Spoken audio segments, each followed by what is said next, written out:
আল্লাহ ছাড়া কেউকে ভয় পাই না। আগুনরে ভয় পাই কতক্ষণ? আগুনের ভিতরে পুড়ে যদি মরে যাই, মরার পরে আর আগুনরে ভয় পাওয়া লাগে না। বাঘরে ভয় পাই কতক্ষণ? বাঘরে ভয় পাই কতক্ষণ? বাঘে ধরে ছিঁড়ে বুড়ে খেয়ে ফেলার রাগ পর্যন্ত। বাঘে ছিঁড়ে বুড়ে খেয়ে ফেললে মারা গেলাম, আর মরার পরে বাঘরে ভয় পাওয়া লাগে না। সাপরেও ভয় পাই কতক্ষণ? কামড় দিয়ে মেরে ফেলবে, মরার পরে আর ওই সাপরে ভয় পাওয়া লাগে না। আমার আল্লাহকে ভয় পাবে এজন্য দুনিয়ায় থাকতো যে আল্লাহ, মরার পরও সেই আল্লাহ, আখেরাতে যাওয়ার পরও সেই আল্লাহ।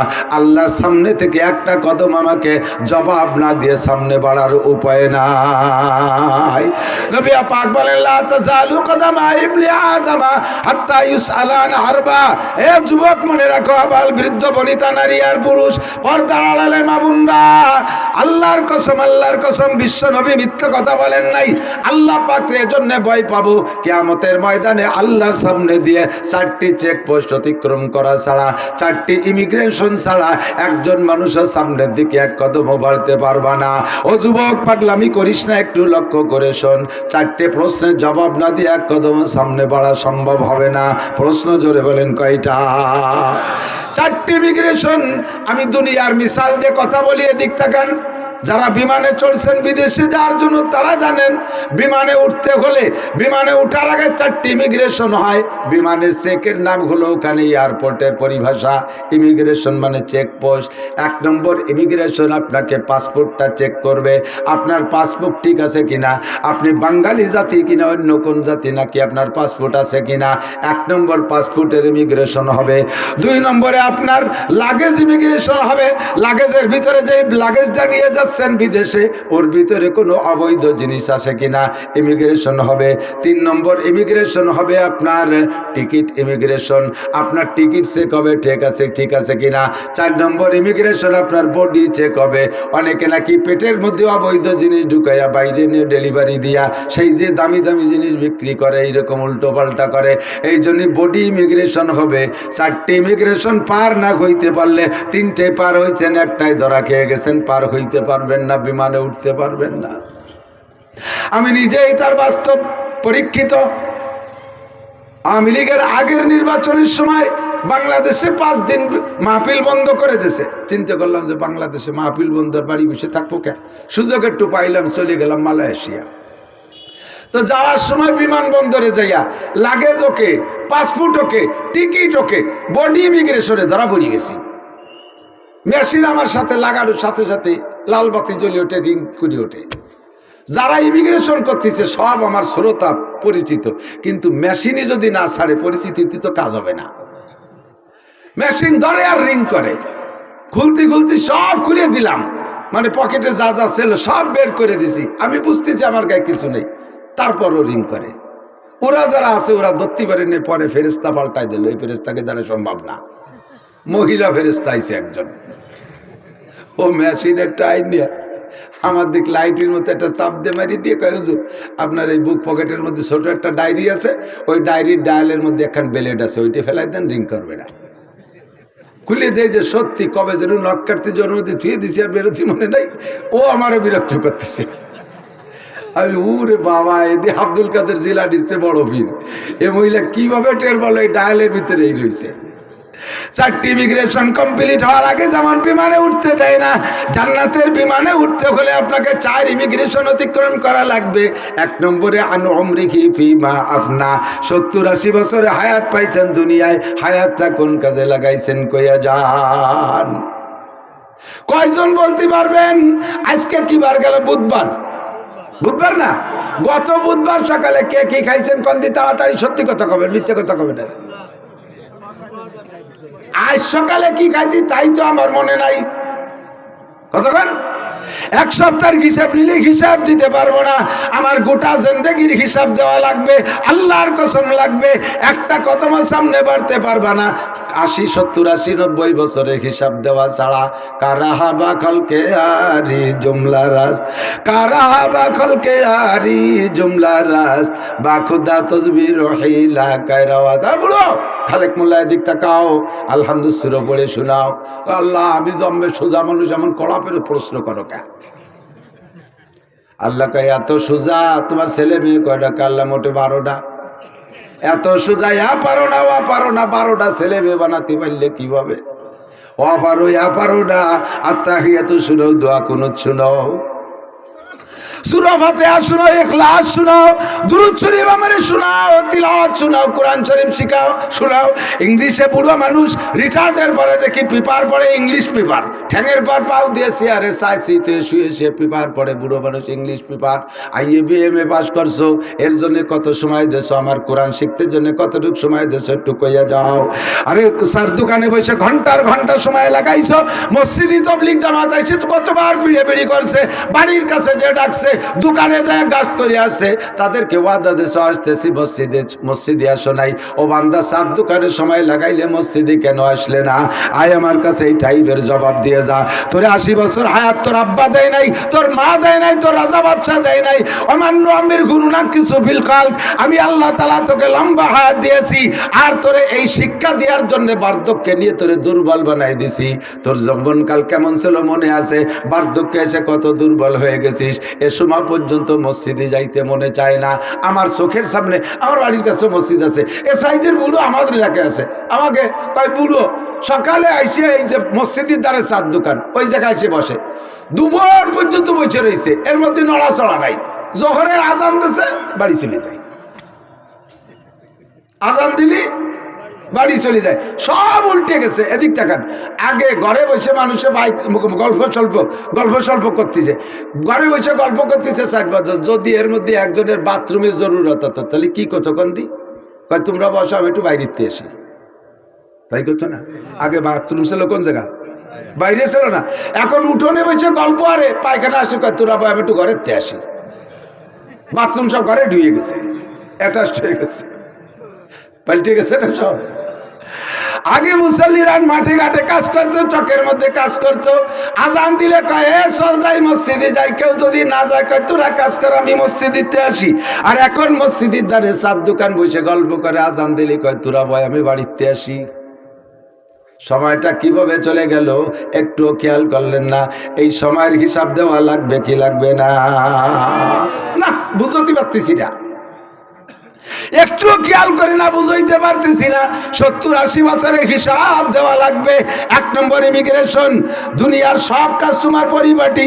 বুড়ো মানুষ ময়লা কাপড় পরো না, বুড়ো মানুষ জামা লুঙ্গি পর্যন্ত আয়রন করে ব্যবহার করো। বেড বিছানাটা কত সুন্দর, তোমার আলনাটা কত সুন্দর করে সাজানো। ও মহিলা পুরুষ, তোমার নামাজ কালাম কেন সুন্দর করে সাজানো না? আমার কাছে গোটা জিন্দেগির হিসাব দিয়ে যাও। 2 নম্বর যুবকরা আমার দিক তাকাও, ওয়ান শাবাবিহি ফিমা আল্লাহ, ভয় করব আল্লাহকে কেন?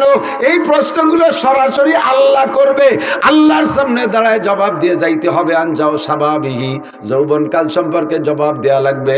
তোমার সুন্দর এই সুঠাম বডির অধিকারী তোমার মা বানাই দেয় নাই, তোমার আব্বা বানাই দেয় নাই। এত সুন্দর নকনকে দেহটারে কোন কাজে লাগাইছো? তুমি যদি ইচ্ছা করো আজকে বাইসাইকেল চালাইয়া কালকে থেকে চরমুনাইয়ের ময়দানে অ্যাটেন্ড করবা, বাইসাইকেল চালাইয়া বরিশালের চরমুনায় যাইতে পারো ইচ্ছা করলে। আবার তুমি ইচ্ছা করলে এখান থেকে বাইসাইকেল চালায় কয়েকদিন পর কাশিয়ানির উড়াকান দিও যে অ্যাটেন্ড করতে পারো। ঠাউর বাড়ি সে জায়গার মেলায় তুমি যাইতে পারো। ইচ্ছা করলে রাতটা ভর দাঁড়ায় দাঁড়ায় তুমি ঠান্ডার ভিতরে দাঁড়ায় তাহাজ্জুদ নামাজ পড়তে পারো। ইচ্ছা করলে তুমি রাতভর দাঁড়ায় দাঁড়ায় মেসি নেইমারের ফুটবল খেলাও দেখতে পারো। ও যুবক, তোমাকে ট্রাই করেছি, তুমি মেসি নেইমারের ফুটবল খেলার রাত 2টে 3টে 4টে ম্যাচ মিস করো নাই। যুবক, তুমি সবে বরাতে এভাবে হেলায় হারাইলে কেন? ও যুবক, তুমি রাতের বেলা তাহাজ্জুদ কেন পড়ো নাই? বাইসাইকেল চালাইয়া তুমি ইস্তেমার মাঠে যাইতে পারতা, সে জায়গা না যায় তুমি কুয়াকাটা কক্সবাজার দিয়ে ঘুরে বেড়াইছো। কাজেই তোমার যৌবনকালটাকে অবমূল্যায়ন করেছো, সময় নষ্ট করেছো। কেন নষ্ট করেছো আমার কাছে জবাব দিয়ে যাও। পক্ষান্তরে তোমার যৌবনকালে যদি তুমি ভালোভাবে কাটাইতে, তোমার জন্য পুরস্কার কি রয়েছে? উলামায়ে কেরাম বহুবার বলেছে, আল্লাহু আকবার ওয়া শাবুন নাশা ফি ইবাদাতিল্লাহ। হাসরের মাঠে যখন পায়ের নিচে জমিটা পোড়া তামার মতো লাল টকটকে থাকবে, মানুষ দাঁড়ায় থাকতে পারবে না। ওদিকে সূর্য থাকবে মাত্র 4 আঙ্গুল উপরে, সূর্য থাকবে মাত্র মাথার 4 আঙ্গুল উপরে। এখনো প্রখর গরম শুরু হয় নাই, মোটামুটি শীতের আভাস আছে। তারপরও মাঠে যায় পেঁয়াজের খাতে যাইয়া একটানা 2-4 ঘন্টা কাজ করা যায় না, কষ্ট হইয়া যায়, গরম লাগে, গাছতলা যে একটু বিশ্রাম নিয়ে আসা লাগে। আর সূর্যটা রয়েছে 9 কোটি 30 লক্ষ মাইল উপরে। আরে 9 কোটি 30 লক্ষ মাইল উপরে উপরের সূর্যের তাপ যদি সইতে না পারো, আল্লাহর কসম মাথার 4 আঙ্গুল উপরে সূর্য থাকবে, ওই সূর্যের তাপে পায়ের নিচে জমিটা পুড়ে তামা লাল হয়ে যাবে। চটপট করে বলবা, রব্বানা আখরিজনা মিনহা ফাইন শিতা আদখিলনাল জান্নাতা ওয়া ইন শিতা আদখিলনান নার। তোমার মেহেরবান আল্লাহ, মনে চাইলে জান্নাতে দাও, মনে চাইলে জাহান্নামে দাও, হাসরের মাঠ থেকে বের করো। এই জায়গা থাকতে পারছি না, সহ্য করতে পারছি না। ও যুবক, এই বিপদ মুহূর্তে যুবক আর যুবতী, তোমাদেরকে আল্লাহর নবী গোছাই গেছে হাত ধরে নিয়ে আরশে আজিমের নিচে বসাইয়া দিবে। নবী পাক কলিজা ঠান্ডা করার মতো হাউজে কাউসার তোমার জন্য পেয়ালায় করে রেডি করে বসে আছেন। নবী পাক তোমাকে হাউজে কাউসার পান করায় দিবে। নবীকে হাউজে কাউসার দিয়েছে আল্লাহ, ইন্না আতাইনাকাল কাউসার ফাসাল্লি লিরাব্বিকা ওয়ানহার ইন্না শানিআকা হুয়াল আবতার। আমার নবীকে আল্লাহ হাউজে কাউসার দিয়েছেন। এই হাউজে কাউসার নিজি হাতে তোমারে পেয়ালায় পান করায় দিয়া বলবে, হুজুর বলেন, ফামান শারিবা লাম ইয়াজমা আবাদা। ওই জায়গা পিপাসায় বুকটা ফেটে যাবে রে যুবক। তোমার আব্বা মা কেউ তোমার 1 গ্লাস পানি দেওয়ার মতো নাই। জিবরাইল মিকাইল কোন ফেরেশতার ক্ষমতা নাই 5 কাটিয়ে যে 1 গ্লাস পানি তোমারে পান করায় দেবে। একমাত্র নবী পাকের হাউজে কাউসার ছাড়া যৌবনকালটাকে যদি তুমি ইবাদতের মধ্যে কাটাইতে পারো, একটু প্রতিজ্ঞা করো যুবক, অনেক কষ্টের কিছু না। যৌবনকালে ইবাদত করা বড় সহজ। এই সময় শক্তি আছে, সমর্থ আছে। ইচ্ছা করলে শীতের রাত্রে, গভীর রাত্রে উঠে তুমি ঠান্ডা পানিতে গোসল কইরা পাতলা একটা জামা গায়ে দিয়ে ফজর পর্যন্ত দাঁড়ায় দাঁড়ায় নামাজ পড়বা, তুমি কাঁপবা না। বৃদ্ধ হয়ে গেলে কিন্তু এই কাম করা যায় না। বৃদ্ধ হয়ে গেলে গরম পানি দিয়ে ওযু বানায়, তাড়াতাড়ি মুছে জ্যাকেটের মধ্যে হাত ঢুকানো লাগে, নইলে ওই হাতে প্যারালাইসিস আইসা যায়, হাত পা ভেঙে নিয়ে আসে। দাঁড়াইয়া নামাজ তো দূরের কথা, বসেও পড়তে পারে না, ল্যাপ গায়ে দিয়ে শুয়ে পড়া লাগে। ওই বয়সে কিছুই করা যায় না। যৌবনকাল রে কাজে লাগাও যুবতী মাইয়া। ফেসবুক, টেলিভিশন, ইউটিউবের ভিতরে যেভাবে চক্ষু লাগায় ঢুকে আসো, ওই চক্ষুটা ওখান থেকে উঠে আই না, একটু কোরআনে কারিম তিলাওয়াতের মধ্যে ঢুকাও। স্কুল কলেজ ইউনিভার্সিটিতে যারা পড়াশোনা, দেখবা তুমি যদি সকালবেলা ফজরের নামাজ পড়া সূরা ইয়াসিনটা তিলাওয়াত কইরা বই নিয়ে পড়তে বসো, অন্যদিন বিনা ইয়াসিনে পড়লে যে কয় ঘন্টা লাগে একটা কিছু মুখস্থ করতে, আজকে তার চেয়ে অনেক কম সময়ের মধ্যে তোমার মুখস্থ হয়ে যাবে। ফজরের নামাজ পড়ে তিলাওয়াত করলে বুকের ভিতরে সাহস আসবে। স্কুলে যাবি, কলেজে যাবি, যে জায়গা যাবি, আল্লাহ তোরে আলাদাভাবে পাহারাদারি করবে, হেফাজত করবে। নামাজ পড়ে বের হবা, তিলাওয়াত করবা, মজাই পাবা আলাদা। এই কামটা যৌবনকালে করা সম্ভব, বৃদ্ধকালে সম্ভব না। 2013 সালে আমি 20 জনের এক জামাত নিয়ে তবলিগে গেছিলাম কিশোরগঞ্জ। এর ভিতরে 12 জন ছিল স্কুল কলেজের যুবক, আর আমরা আলেম ছিলাম 3 জন। 12 আর 3 15, আর 5 জন ছিল এই কায়দা মতো পাকা পাকা বুড়ো। আমরা 3 হুজুর প্ল্যান করলাম তবলিগে যাইয়া 5-6 ঘন্টা খালি ভাজাইলে আমার তবলিগে নিসাব পড়ে। আর কোরআন শরীফ মস্ক করা, সূরা মস্ক করার জন্য 10 থেকে 15 মিনিট বরাদ্দ।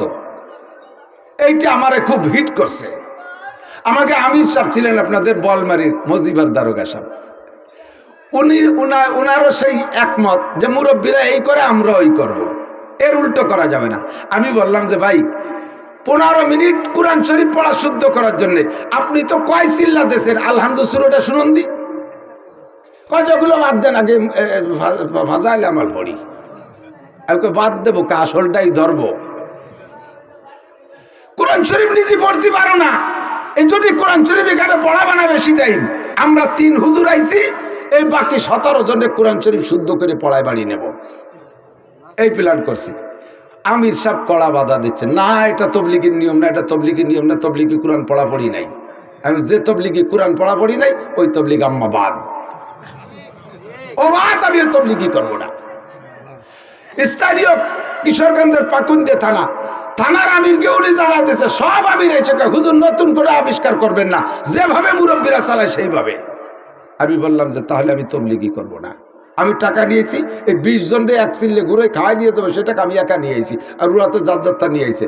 তাবু কেনবো, বাইরে ফাঁকা জায়গা বসে বসে তবলিগ করো, তোমাকে মসজিদেও থাকবো না।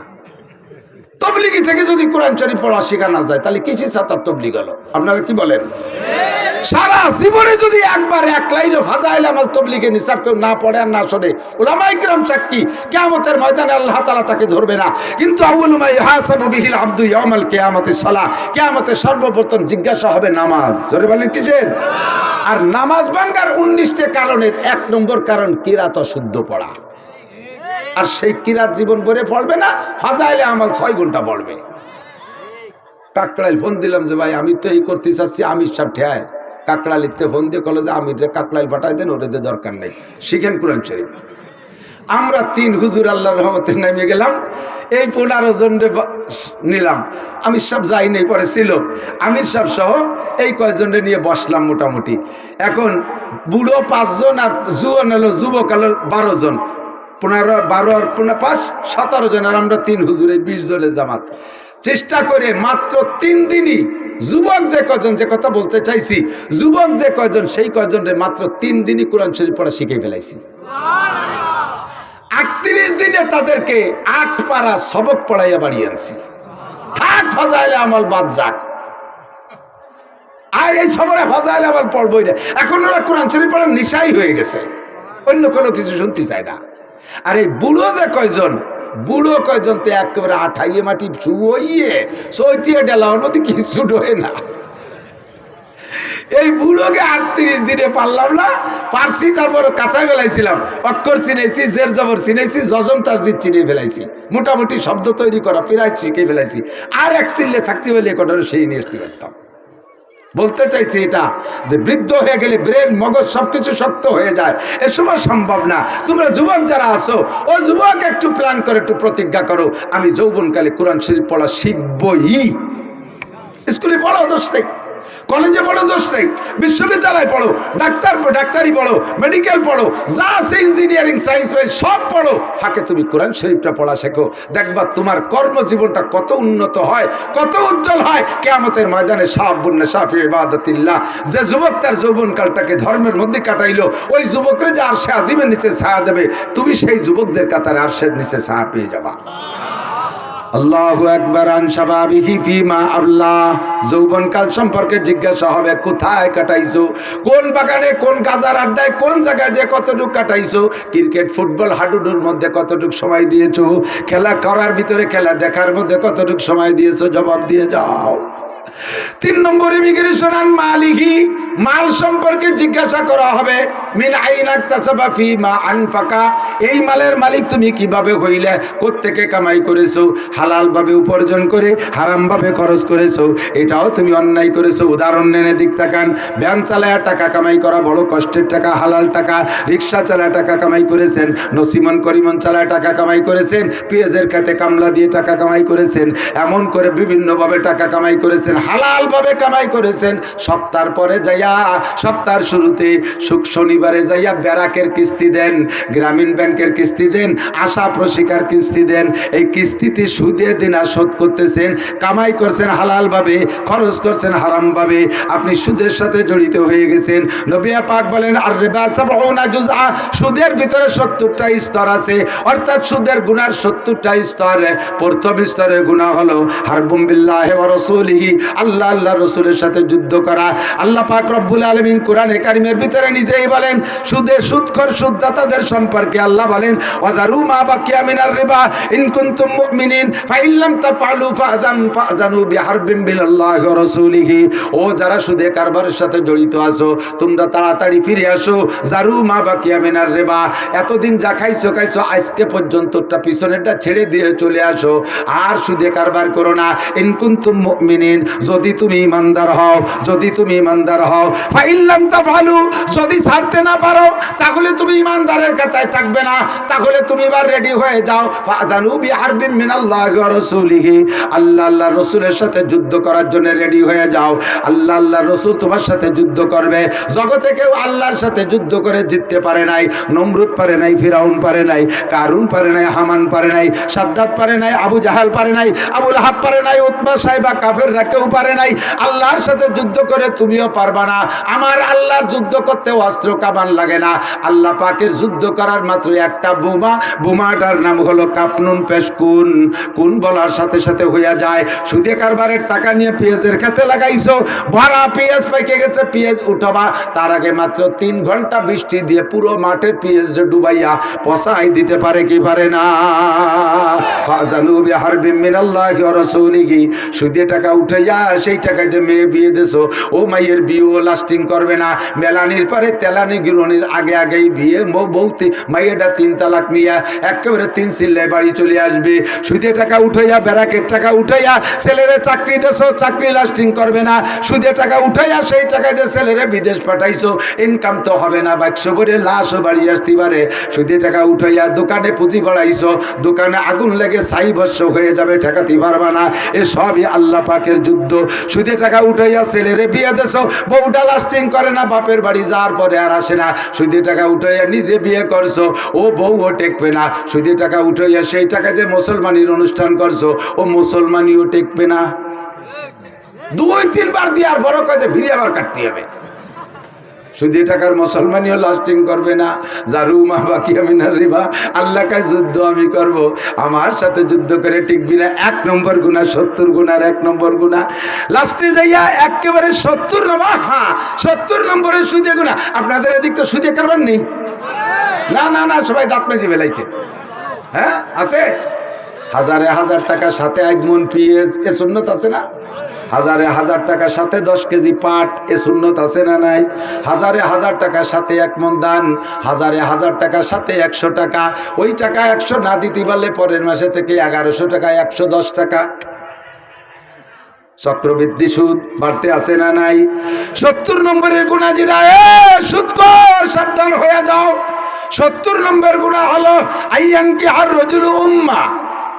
সুদখোর যদি, সুদখোরের 70 নম্বরে গুনাহ হলো কোন পুরুষ যদি তার মারে বিয়ে করে।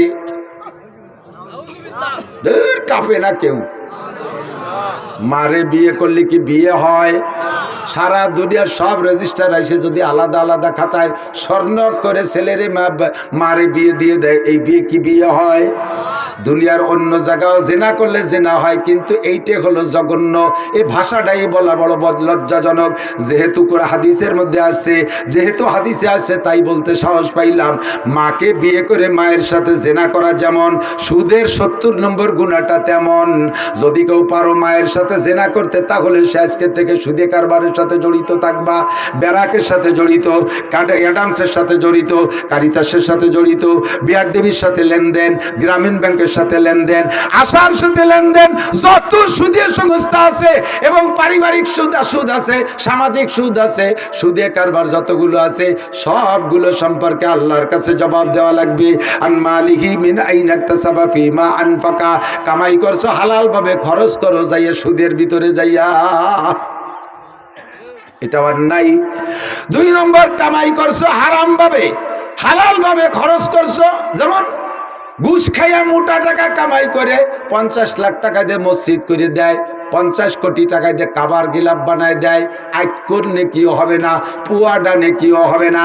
বরং হাদিসে আসছে লা সাদকাতা মিন গুলুলিন, হারাম মালের সদকা আল্লাহ কবুল করে না। ইন্নাল্লাহা লা ইয়াকবালু ইল্লা বিত-তাইয়্যিব, আল্লাহ পবিত্র দান ছাড়া গ্রহণ করে না। তুমি দিয়েছো মসজিদ বানাইয়া, ওই মসজিদে নামাজ পড়ে আরবিটারা জান্নাতে যাবে, তবে মসজিদের বিনিময়ে যেটা পাওনা ছিল তুমি পাবা না। ইন্নামা ইয়ামুরু মাসাজিদাল্লাহি মান আমানা বিল্লাহ, আল্লাহ কয় যারা মসজিদ নির্মাণ করে তাদেরকে আমি ইমানদার বলে মেনে নেই, তাদেরকে মোমেন বলে আমি সার্টিফিকেট দিয়ে দেই। কিন্তু তুমি সুদে টাকা, হারাম টাকা, ঘুষের টাকা, চোরা টাকা, ডাকাতি করা টাকা দিয়া মসজিদ বানাই দেছো, একটা নেকিও পাবা না। সুদে টাকা, হারাম টাকা দিয়ে মাদ্রাসা বানাই দেছো, নেকি পাবা না। হারাম টাকা দিয়ে তুমি মসজিদে কি বলা হয় কোরআন শরীফ কিনে দেছো, মাদ্রাসায় একটা নেকিও পাবা না। বরঞ্চ নেকির নিয়ত করলে, খেয়াল, নেকির আশা করলে বেঈমান হয়ে যাবা। কেন? হারামকে হালাল মনে করলে ঈমান থাকে না। ক্বালান নবী সাল্লাল্লাহু আলাইহি ওয়াসাল্লাম মা আমানা বিল কুরআনে মান ইস্তাহাল্লা মাহারিমাহু, কুরআনে যাকে হারাম বলছে তাকে যদি তুমি জায়েজ মনে করো, কুরআনে যাকে হারাম বলছে তাকে যদি হালাল মনে করো, কুরআনে যাকে না জায়েজ বলছে তারে যদি জায়েজ মনে করো, তাহলে তুমি বেঈমান হয়ে যাইবা। মিন আইনা ইকতাসাবা ফিমা আনফাকা। আমার দিক খেয়াল করেন, এদিক তাকান। এই আইল ঠেলার মধ্যে বিশাল একটা মজা আছে। আপনাকে পেঁয়াজের ক্ষেতগুলো তো বড় সুন্দর আইল করা আছে, ধানের ক্ষেতে আইল ঠেলা যে কি নিশা, আরে কপাল। কিছু কিছু বুড়ো আছে সংসারের থেকে রিটার্ন, ছেলেরা ভালো কামাই, আরে বাপের টাকা দেয়, আব্বা 50,000 টাকা একেবারে চা পান বিস্কুট সংসার করে আব্বা মারে নিয়ে খাইয়ে উড়োই দেবেন, 1 টাকা আমাকে হিসেব দেওয়া লাগবে না, কোনো কাজে হাত দেবেন না। বুড়ো হয়ে গেছে, আপনি অনেক কষ্ট করে আমাকে মানুষ বানাইছেন, এখন আমরা মোটা কামাই করি, বুড়োকালে কোনো কাজ করবেন না। বুড়োরে সব কাজেতে রিটায়ার্ড করে দিয়েছে, কোনো কাজে বুড়ো হাত দেয় না, কিন্তু একটা কাজেতে বুড়ো রিটায়ার্ড হতে পারে না। আসরের পরে ট্যাঙ্গি একখান নিয়ে বিলি যাইয়ে চকে যাইয়া আইল গাড়ি দিয়া, মাঠে জমির মাঝখানে কত বন, তাতে একটা কল দেবে না, যত বন আলির মধ্যে। আসরে পরে জিকির ফিকিরির সাথে আইল খোঁজে, কোপে কোপে জিকির, সুবহানাল্লাহ, আলহামদুলিল্লাহ, আল্লাহু আকবার, লা ইলাহা ইল্লাল্লাহ। 30 বছর আইল করছে, বুড়ো জমি বেচবে। যে কেনেছে কাজে কাকা মাপে জমে কি ঠিক হবে রে, কবিটা মাফিয়ে কিনতে গেলে ঠকে যাবে, যা কইছি নিয়ে নে, কারণ আমার জমি কোনোদিন কম পড়ে না। 30টা বছর আইল খুশি জিকির ফিকিরির সাথে, 2 কাঠা বাড়বে ছাড়া কমবে না। মানজালামা শিবরাম মিনাল আর, নবী পাক বলেন, যদি পরের জমি আধা হাত পরিমাণ জুলুম করে খাও, এইটা হারাম খাইছো, তুবিকাহু ইয়াউমাল কিয়ামাতে সাবউর দিন, ওর গলায় কিয়ামতের ময়দানে 7টা জমিনে আংটা লাগাইয়া গাঢ় ঠাইসে ধরে কুজুইরে গলায় বাঁধি দিয়ে ফেরেশতারা পিছনে 14 মহিনে গুরজু নিয়ে দাঁড়াইয়া মাজার আইল মাসাল ভাঙ্গিয়ে ফেলায় দেবে, পিটাইয়া কোমরে তুলে বাড়ি দেবে, আর কবে সোজা বুড়ো জমি খা। সে আসরের পরে কোচা জমি দিছি তোরে, জন্মের খা খা, হারাম ভাবে কামাই করে ফসল হারাম, সব কিছু হারাম। এর কারণে দোয়া কবুল হয় না, দোয়া কবুল হয় না। মাল সম্পর্কে জিজ্ঞাসা আল্লাহর কাছে হতে হবে কিনা, কথা বলেন, জিজ্ঞাসিত হতে হবে। দুনিয়ার মানুষের কাছে জিজ্ঞাসা করে, যে কয়েক বছর আগে ফখরুদ্দিন, ইয়াজউদ্দিন, মঈনুদ্দিন, তিনউদ্দিনের বাংলাদেশ ছিল না, এই আওয়ামী লীগের 16 বছরের আগে তত্ত্বাবধায়ক সরকারের সময় গেছে না, এটা মনে আছে না? সেই সময় তিনউদ্দিনের বাংলাদেশ, ফখরুদ্দিন তত্ত্বাবধায়ক সরকারের প্রধান, ইয়াজউদ্দিন প্রেসিডেন্ট, আর মঈনুদ্দিন সেনা প্রধান। তিনউদ্দিনের কাছে বাংলাদেশের 2 দলের নেতা নেত্রী ধরা খাইছে কি খাই নাই, কথা কন? ওনাদের কাছে প্রশ্নের জবাব দেওয়া লাগছে। কয় প্রশ্নের? 4টে। নামাজ, রোজা, হজ, জাকাত, কুরবানি, ফরজ, ওয়াজিব, সুন্নাত, মুস্তাহাব, ইশরাক, আমিন, তেলাওয়াত, পর্দা, কিছু না। ওই 4 প্রশ্নের ভিতরে 3 নম্বর প্রশ্নের জবাব দেওয়া লাগছে। নেতাকে ডেকে ডেকে কয়, মিনাইন ইকতাসাবা ফিমা আনফাকা, তুমি নগরকান্দা সালতাইতে আসলিয়ে এই বেসতে ভ্যানে ভ্যানে ঢাকা আসলে আইটিয়ে একটা সিরাগঞ্জি একখান ভাঙ্গা সুটকেস নিয়ে তুমি 20 তালা দালান বানাইলি কি রে? এই এক প্রশ্নের জবাব দিয়ে যাও। মিরাই রাখতেছে বা ফিমা আনফাকা, এই 20 গাড়ির মালিক হইলে কে রে? তেলের পাম্পের মালিক হইলে কি করে? গাজীপুরে গার্মেন্টসের মালিক হইলে কি করে? তোমার এই 50 পর 200-500 বিঘে জমি রাখলিয়া, এই নগরকান্দা সালতার বিল ধরে রাখিবেন, এই টাকা কোথায় পাইল কাকা? এইটুক হয়ে যাও। এই কতি যাইয়া ফখরুদ্দিনের কাছে জবাব দিতে যাইয়া বহুত নেতাগুতা মুহাজিরে ইন্ডিয়া হিজরত করে ইন্ডিয়া চলে গেছে, হিজরত করে লন্ডন, হিজরত করে সিঙ্গাপুর। আর যেগুলো ধরা পড়ছে রমজানের আগেই সেগুলোরে এতেকাফে বসাই দিয়েছে জেলখানায়। কতক্ষণ না গা? মাত্র এক প্রশ্ন। কয় প্রশ্ন? মানুষের সামনে মানুষের প্রশ্ন দিতে যদি আটকে যান, আল্লাহ কাবুল হাকিমের সামনে, ও ভাই হারাম খেয়েন না। রাস্তাঘাটে পয়সা পড়া রইছে, হ্যাঁ, রাস্তাঘাটে পড়া, লোকেই বলে একে, রাস্তাঘাটে কিছু পাইলে সেইটা ধরে নেবেন না।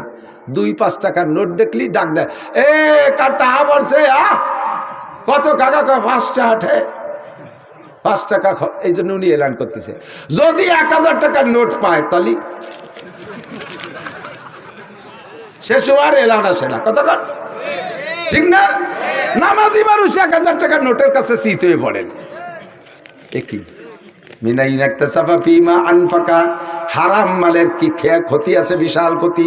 মাঝে মাঝে তো বলি, এই যে আমাকে বিশ্ব রোড যখন প্রথম হয়েছে, সেই সময় প্রথম এত ভালো রোড তার পাশে ছিল না, ঢাকা খুলনা হাইওয়ে যেটা, তো দূরের থেকে মনে হতো যেন একেবারে পানি রাস্তায়, এরকম দেখা যেত না, পানির মধ্যে পানির ভিতর দেখা যাচ্ছে।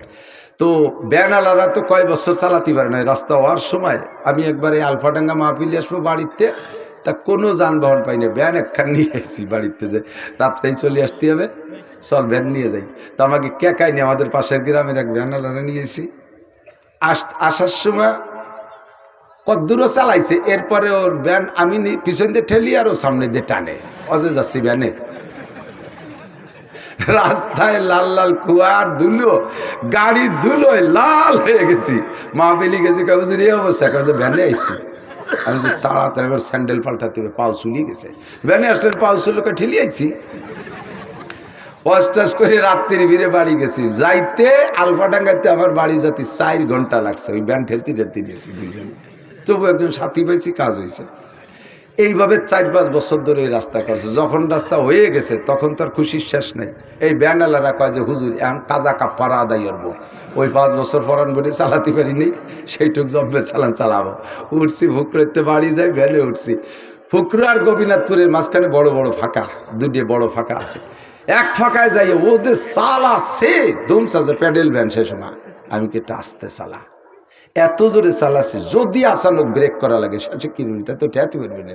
কয় যে হুজুর ওই দেন হাসপাতালের ওই পাশ পর্যন্ত দেওয়া যাচ্ছে, কিচ্ছু নেই, রাস্তা একটা মাছিও নেই। এই 5 বছর চালাই নি, একটু ভরণ করে চালাই। এই চালাচ্ছে, চালাতে গেলে হঠাৎ করে ব্রেক করে ফেলাইছে, গতি মানে 2-3 মিনিটের মধ্যে ব্রেক, এমন ব্রেক, হার্ড ব্রেক, আমি তো পড়িয়ে যাই। আমি কোনো মতো ধরে দাঁড়াইছি, ও লাভ দিয়ে নামিয়ে পিছনের দিক যাই, এরকম সৌ দিল রাস্তার পর, সৌ দিয়ে পকেটে ডুইয়ে এবার ভ্যানের হ্যান্ডেল ধরে ঠেলে, তা চলে না, চালা তাড়াতাড়ি চালা। আরে হুজুর তা আর চলবো, আর চলার সর্বনাশ হয়ে গেছে, চলবে না। কি হয়েছে, কি কয়েছে, ব্রেক ব্যাঙ্গে চাকার মধ্যে ঢুয়ে গেছে। তো তোর কলম যে আসতে চালা, ঠেয়াতেই পারবি না, এই মরা ব্রেক তুই কেন করলি? এই লাভ দিলি, পিছনে দৌড় দিলি, সৌ মারলি রাস্তায়, কি হলি কইতেই যা হুজুর ছাড়লেন। ওই দিয়ে যে 10টা টাকা ফেলানো রয়েছে, চিন্তা করলাম যে কেউ না কেউ তো নেবেই, তাই আনতি যে কি যে সর্বনাশ হয়ে গেছে হুজুর, এই ব্রেকে আমি কয় টাকা লাগতে পারে, কয় 100 টাকা লাগতে পারে। ঢুকছে কয় টাকা? 10 টাকা, বেড়ে গেছে কত? বিকেলে আরো 100 টাকা ইনকাম বন্ধ। 10 টাকা হারাম মাল সম্পর্কে আমি বলে থাকি, রাইফেলের গুলির মতো। মুরব্বীরা বলেন রাইফেলের গুলির মতো। রাইফেলের গুলি কার রুগী দেখছেন না বাংলাদেশ স্বাধীনের সময়? গুলি ঢোকে জট্টুক, গুলি জট্টুক, অট্টুক ছিদ্র হয়ে ঢোকে, পিছনে কিন্তু অট্টুক নিয়ে বেরোয় না, বুগলা ধরে বেরোয়। হারাম টাকা ঢুকবে 10 টাকা, বুগলা ধরে বেরোয় যাবে, 1000, 2000, 5000 নিয়ে বেরোয় যাবে। যাতে ঢুকবেন সেই জায়গা থেকে বেরোয় যাবে। আপাতত দেখতেছেন যে মোটা, বেশি দেরি নাই, বেশি দেরি নাই। আমার কাছে অনেক মনে হয়, আল্লাহ পাক রব্বুল আলামিনের কাছে অনেক না, অনেক সময় না, একটু পরে 2-5 বছরের ভিতরে দেখবেন বিস্ফোরণ শুরু হয়ে গেছে। দোকানটা পুড়িয়ে গেল কেন? দোকানটা পুড়িয়ে গেল কেন? এমন মারাত্মক রোগ কেন হবে? আমি তো নিজেরাই অভিযোগ করি, যদি কখনো রোগ হয় আমি অভিযোগ করি, আমাকে খুঁজি, কেন আমার রোগ হবে? আমার রোগ হতে পারবে না, আমি হারাম খাই না, আমার কেন রোগ হবে? হাত দিয়ে দেখেন, বড় বড় মারাত্মক এইগুলো কেন হচ্ছে? পিছনে যত বড় সুফি বলেন আর দরবেশ বলেন, অর্থের উপরে হাত দেন, আপনার চোখ খুলে যাবে সমস্যাটা কেন আসছে। হারাম মাল ভিতরে ঢুকলে ইল্লা মাশাআল্লাহ, ব্যতিক্রম কোন আল্লাহ ওয়ালা বুজুর্গানে দিনকে আল্লাহ পাক রব্বুল আলামিন পরীক্ষার জন্য, তাদের ঈমানকে পোক্তা করার জন্য, তাদের পরীক্ষা করার জন্য কেউ আল্লাহ ছোট বড় বিভিন্ন কিছু দিয়ে থাকতে পারে, ওইটা আমার অভিযোগ না। কিন্তু বাকি আমার দৈনন্দিন জীবনযাপনে কোনো অর্থদণ্ডী আমি মেনে নিতে পারবো না। আমাকে যদি হারাম টাকা ভিতরে ঢুকাই ফেলি, তাহলে অবশ্যই এর জবাব আমাকে দিতে হবে। মিনাইন আকতাসাবা ফিমা আনফাকা, রাস্তায় পড়া জিনিস আপনি যদি খুঁটে নেওয়ার অভ্যাস থাকে, আপনার সন্তানও ভালো হবে না। আমার দিক খেয়াল করেন, একেবারে চাক্ষুষ প্রমাণ দোস্ত। আমার বাড়ির কাছে আমার এক স্বাস্থ্য ভাই আছে, তার রাস্তার পাশে একটা আম গাছ আছে, বড় সুন্দর একটা আম গাছ, বড় বড় খুব ডকের আম হয়। ওই গাছে রাস্তার উপরে একটা আম পড়ছে। আমার ছোট্ট মেয়েটা 3-3.5 বছর বয়স হবে, কথা বলতে পারে। আমটা পাইয়ে সেই বাড়ি যে বলতেছে, কাকি আপনার গাছের আম পড়ছে। ওর কাকি শুনে কান্দি দিতেছে, কয় কি একটুক মাইয়া আম নিয়ে এসে বাড়ি আগে দিতে। ওর কাকি বলতেছে, না আমা তুমি নিয়ে যাও, কত মানুষ কত আম নিয়ে যায়, কারণ এটা আমাদের আম না তো, এটা তো আপনাদের আম। উনি রাগ করে সেই ঘরের জালনার মধ্যে দিয়ে ধুয়ে মাইয়ে চলে এসে। আব্বা মা যদি রাস্তায় কুড়োই খাওয়ার অভ্যাস থাকে, ছেলে মেয়ে এইভাবে কুড়োই খায়। আব্বা মার যদি অভ্যাসটা থাকে পরেরটা খাওয়া, ছেলে মেয়ে তো জীবনও কোনোদিন হারামে হাত দেবে না। আপনি যদি সন্তান ভালো করতে চান, হারাম খাওয়ার স্বভাবটাকে পরিহার করেন। আন মালিকি মিন আইনা ইকতাসাবা ফিমা আনফাকা। 3 নম্বর ইমিগ্রেশন। 4 নম্বর ইমিগ্রেশন মাযা আমিলা বিমা আলিমা। ওয়াজের ময়দানে এই বছরে কম শোনেন নাই, নগরকান্দা সালতা প্রত্যেক গ্রামে গ্রামে এই মাঠেই কয়টা হয়ে গেছে, আরো কত মাহফিল রয়েছে। শুনবেন দোস্ত, এই মাহফিল থেকে যা শুনেছেন কোনো কথা আপনাদের জানতে বাকি নাই। ব্যক্তি জীবন থেকে নিয়ে রাষ্ট্রীয় জীবন পর্যন্ত যেখানে যা লাগবে উলামায়ে কিরাম খুঁটে খুঁটে পাল্টায় পাল্টায় সবাই বলে এই যা শিখেছো এরপর আমল করছো কতটুক বলে যাও। মৌলানা সাহেব হাজার হাজার কিতাব পড়ে তুমি এই কিতাব অনুযায়ী আমল করেছো কতটুক, হাফেজ সাহেব কতটুক করেছো, তবলিগের সাথী কতটুক করেছো, ওয়াজের মাঠে শ্রোতারা কতটুক আমল করেছো, আল্লাহর কাছে জবাব দিয়ে যাও। এই জন্য ইত্তাকুল্লাহ, যে আল্লাহকে ভয় করি। কয় কি রকম ভয় করতে হবে? হাক্কা তুকাতিহি, যেমন ভয় করা দরকার সেরকম ভয় করো। যেরকম ভয় করলে আমার দিক, যেরকম ভয় করলে ফজরের নামাজ ছুটে না, যেরকম ভয় করলে 5 ওয়াক্তের নামাজ ছুটে না। আরে 1 ওয়াক্ত নামাজ ছুটে গেলে আমাকে 230 কোটি 40 লক্ষ বছর জাহান্নামে পড়তে হবে, আল্লাহর সামনে জবাব দিতে হবে। এইটা আমার দ্বারা সম্ভব না। এই ভয় ভিতরে যখন এমন হবে যে যেই ভয় তোমাকে নামাজ থেকে বিরত রাখতে পারে না, এরকম ভয় তোমার মধ্যে তৈরি করতে হবে। জিনা করতে গেলে আল্লাহকে দেখবা, চুরি করতে গেলে আল্লাহকে দেখবা, পরের মালে হাত দিতে গেলে আল্লাহকে দেখবা। এমন ভয় অন্তরে তৈরি করো। উবুদুল্লাহ কান্নাকা তারাহু, ইবাদতের মধ্যে আল্লাহকে দেখবা, তেলাওয়াতের মধ্যে আল্লাহকে দেখবা, অন্যায় কাজে গুনাহ করতে গেলে আল্লাহকে দেখে ফিরে আসবা। এমন একটা ভয় তোমার অন্তরে সেট করো। যদি যে ব্যক্তি এরকম ভয় সেট করতে পারবে, আল্লাহ পাক রব্বুল আলামিন তার জন্য কয়েকটা পুরস্কার রেখেছে। আমার দিক তাকান, কয়েকটা পুরস্কারের ভিতরে একটা পুরস্কার হলো ওমাইয়াত্তাকিল্লাহ ইয়াজআল লাহু মাখরাজা। যে আল্লাহকে ভয় পায়, যে আল্লাহকে ভয় পায়, আল্লাহ তাকে হাজারো বিপদ থেকে বের হওয়ার জন্য সহজ পথ বের করে দেয়। আল্লাহর ভয় যদি অন্তরে থাকে, আমি এই জন্য এখন পরামর্শ দেই, এ ওয়াজ তো তারা ঘরে বসে পাবে না। জেলখানার মধ্যে যারা আছে, যারা জেলের মধ্যে আটকে আছেন, এতদিন বাইরে থাকতে যা যা করছেন না করছেন, যদি আমাদের এই আওয়াজটা কানে যায়, একটু আমলে নিয়ে আসেন। জেলখানার মধ্যে থেকে আল্লাহর প্রতি ভয় তৈরি করেন। ওই জায়গায় বসে বেশি পাকাপাকি করে না, খালি বাইরতি পল দিয়ে দেখায় ছাড়িয়ে দেবো। তাহলে কোনোদিন হয়তো বের হতে নাও পারো, আর বের হতে পারলেও এমনভাবে বের হবার দেখানোর ক্ষমতা থাকবে না। কথা কন? তুমি ওর মধ্যে এই প্ল্যান না কইরা নিজেকে নিজে তৈরি করো। আরে এতদিন আমরা শাসন করেছি, আজকে আমরা শাসিত হইতেছি, মানুষের কাছে ধরা পড়ে গেছি, বের হইতে পারি না। আল্লাহ কামুল হাকিমিনের কাছে যদি ধরা পড়ি, ও নেতারা কত বন আর কত টন আর কত রাস্তা মারিয়ে খাইছো, গরিবের মাল মারিয়ে খাইছো, সরকারি বরাদ্দগুলো ধরে আলোট ধরে মেরে দিয়েছো, রাস্তাঘাট ব্রিজ কালভার্ট সব খেয়ে ফেলাইছো। জবাব আল্লাহর কাছে দেওয়া লাগবে কি লাগবে না? এই ভয়টা অন্তরে তৈরি করো। আল্লাহ কয় ওমাইয়াত্তাকিল্লাহ ইয়াজআল লাহু মাখরাজা।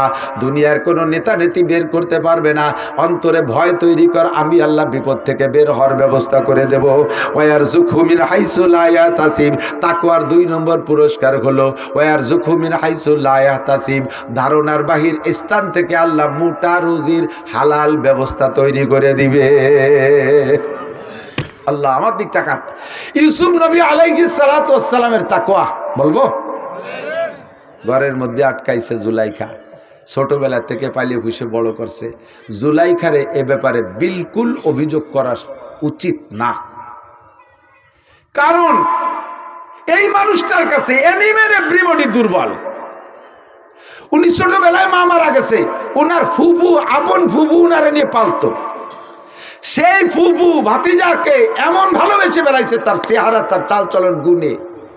বয়স যখন হয়েছে বাপের কাছে দিতে হবে, সেই সময় ইয়াকুব আলাইহিস সালাম বলতেছে, বোন আমার ছেলেটারে দে। ফুফু কয় না ভাই, দিতে পারবো না, ওরে দিলে আমি বাঁচবো না। ফুফুর সাথে ভাতিজার কোনো খারাপ সম্পর্ক না, কিন্তু এমন চেহারা, এমন ভালোবাসা তৈরি গেছে, ছাড়তি রাজি না।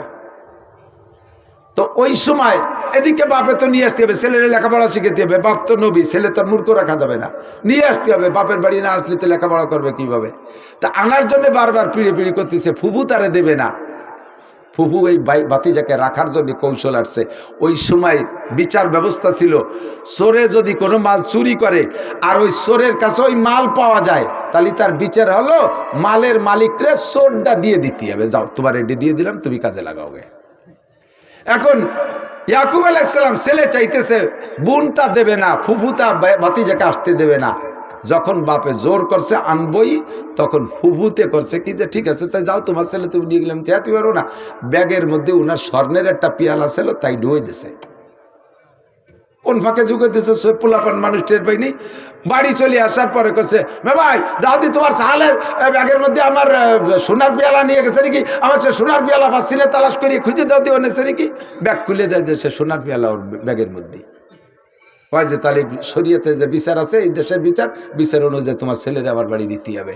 শুধু ভাতিজারে ভালোবেসে এই কৌশল তৈরি করছে। লাস্টে যে একটা কথা আছে, হযরত ইউসুফ আলাইহিস সালামকে জুলাইখা তো এই ঝামেলা ফেলাইছে, তারপরে বাপে ভালোবাসছে বিদায় ওনারে কুয়োর মধ্যে ফেলাইছে, জেলখানায় রাখছে। জেলখানার কয়েদিরা ওনার পরে এমন আশেক হয়ে গেছে তা তোর বলার না। লাস্টে যুবকরা, জেলখানার যুবকরা এসে কয়, ভাই আপনার সাথে দোস্ত পাতাবো, আপনার সাথে বন্ধুত্বতা করবো। উনি কয়, তোকে পায়ে ধরি, আমার আর কেউ ভালোবাসিস নে, আমার আর কেউ ভালোবাসিস নে। আমার তিনবার তিনজনে ভালোবাসে, তিন বিপদে ফেলাইছে। ফুফু বর্তমান ভালোবাসছে, আমার চোর বানাইছে। আব্বা ভালোবাসার কারণে ভাইরা কুয়োর মধ্যে ফেলাইছে। জুলাইখা ভালোবাসার কারণে জেলে আইছি। ফিরে তোরা ভালোবাসতে আমার ফাঁসি হয়ে যাবে না, আর কেউ ভালোবাসিস নি আমার ভালোবাসার দরকার। তো জুলাইখা ওনার কাছে সত্যি দুর্বল। যখন মিশরের মেয়েরা অপবাদ দিচ্ছে জুলাইখা, তুমি আজিজে মেসের হইয়া, মিশরের আজিজে মেসেরের স্ত্রী হইয়া, মিশরের প্রেসিডেন্টের বউ হইয়া একটা বাড়ির গোলাম ছেলের সাথে এই কাম কেন করতে গেলে? তোমার মতো চরিত্রহীন হয় না। তখন উনি ওই ইন্তজাম করছে যে মেয়েদেরকে দাওয়াত দিয়েছে, 100 মেয়েকে তাদের সামনে ফল দিয়েছে, ছুরি দিয়েছে ধারালু, যে যেই ফল কাটিয়ে খাতিয়ে, লেবু বা মালটা এই জাতীয় কিছু হবে যারা কাটিয়ে খাতিয়ে। তো উনি বলছে যে আমি যখন বলবো তোমরা লেবুতে পোজ দাও, ওই সময় পোজ দিবা। সবাই লেবু হাতে ধরাই দিয়া বলছে যে পোজ দাও, এই পোজ দাও 1 2 3 করার সময় ইউসুফ রে কইছে তুমি সেই সময়ের মধ্যে ঢুকবা। ইউসুফ আলাইহিস সালাম তখন ওরা যখন পোজ দিছে, ওই পোজ দেবে এই সময় ইউসুফ আলাইহিস সালাম রুমের মধ্যে ঢুকছে। ওরা ওই পোজ দিতে যায় ইউসুফের দিক নজর পড়ছে, চোখ ওই দিক চলে গেছে, পোজও দেওয়া হয়ে গেছে। 100 মহিলার আঙ্গুল কেটে গেছে। সমস্ত মেয়েরা এক বাক্যে বলে উঠছে, আপনার কোনো দোষ নেই, জায়গা মাজুর, অসম্ভব। এই চুহা চেহারা সামনে থাকবে আর নিজেকে কন্ট্রোল করবা, এটা সম্ভব না। 8টা 7টা দরজা ঘরের ভিতরে। বাচ্চা যখন অফিসে চলে গেছে, আগের থেকে মিস্ত্রি ডেকে, এমনিতে আমাদের এখন তো অনেক ধরনের লক হয়েছে, দরজায় তালা তুলে হয়েছে, আর সে সময় বাইরে থেকে শিকল তালা দেওয়া যাইতো, ভিতর দিয়ে খিল আটকাই দিতে হতো ঘরের ভিতরে। তো সেইভাবে ছিল খিল, কিন্তু খিল যদি আটকাই দিয়ে ইউসুফরে এভাবে অ্যাটাক করে, তো ইউসুফ খিল খুলে খুলে চলে যেতে পারে। এই জন্যে মিস্ত্রি ডেকে আগে কড়া লাগাইয়া ভিতরে তালা সিস্টেম করে দিয়েছে, যাতে তালার চাবি থাকলে আমার কাছে খুলতে পারবে না।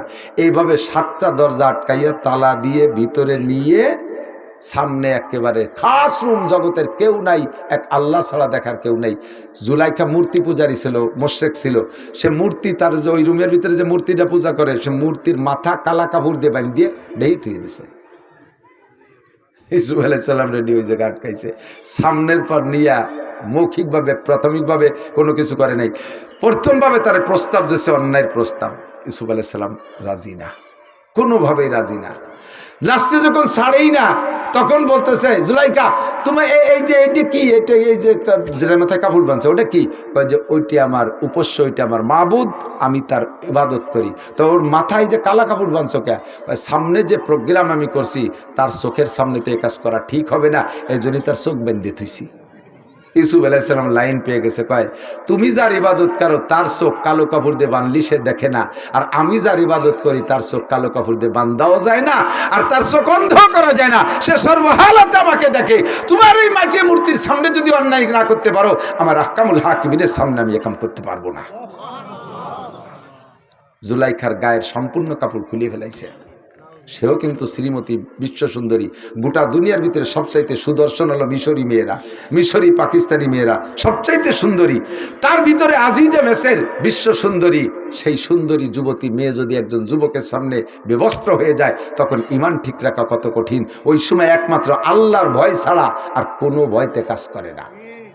ইউসুফ আলাইহিস সালাম নিজেই সূরা ইউসুফের মধ্যে আছে, উনি নিজেই বলেন, ওমা উবাররিউ নাফসি ইন্নান নাফসা লাআম্মারাতুম বিসু ইল্লা মার রাহিম।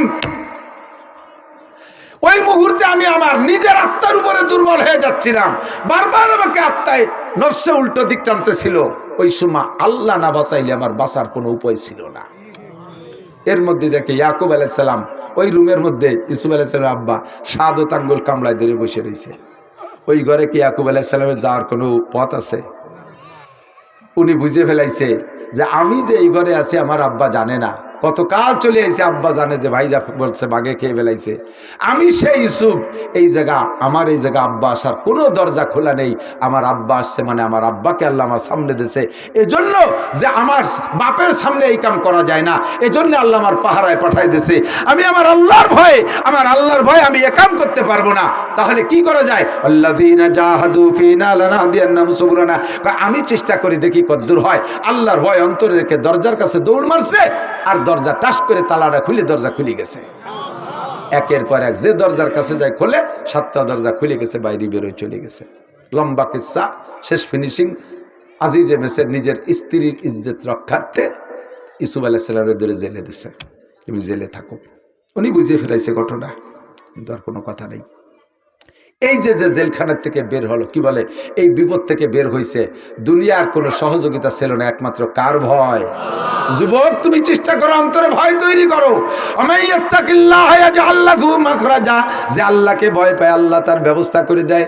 এই ইউসুফ আলাইহিস সালামের কিসসার শেষে একটু গল্প আছে, এটা আমার বড় মজা লাগে, খেয়াল করেন। বলবো? জেলখানায় তো কতদিন থাকলেন, তারপরে বের হলেন। এরপরে বেরোনোর পরে এই মাঝে অনেক কিস্সা।